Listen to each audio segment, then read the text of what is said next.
some swords.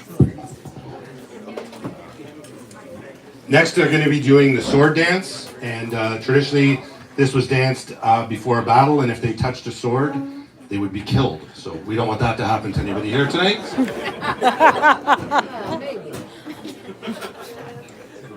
Pass me the whiskey.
That's Highland in the 6th. Thank you, guys. So this is our third Burns night of the week, our 15th year doing Robbie Burns, and this week we just sold out about 500 pounds of haggis, which is a little disturbing.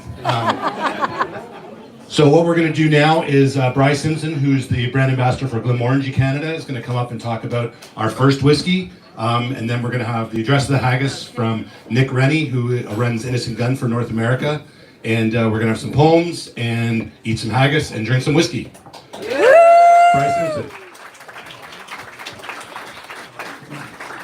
Thank you, David, and may I say a happy Robbie Burns night to everyone here. Thanks for joining us here at the Caledonian for this. I do know what it's like when I go around the room. Some people have been invited to this Scottish thing, and and then it said Robbie Burns. Who on earth is Robbie Burns? Well, before we get going, just a little introduction about the man himself. He was born in the mid 1700s. His full-time job was actually a taxman, and then he got more famous over the years as being a writer and a poet, and it's what we say is Scotland's national bard.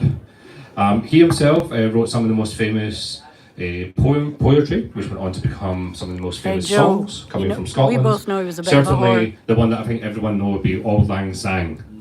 That belter of a song. Total banger.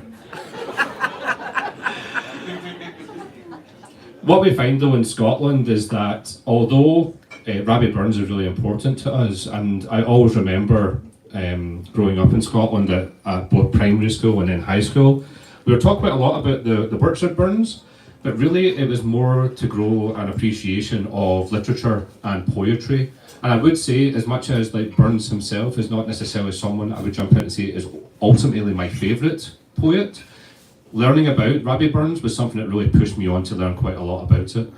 Another thing as well, when it comes to celebrations in Scotland, usually it's the 25th of January, and the majority of places have a Robbie Burns night.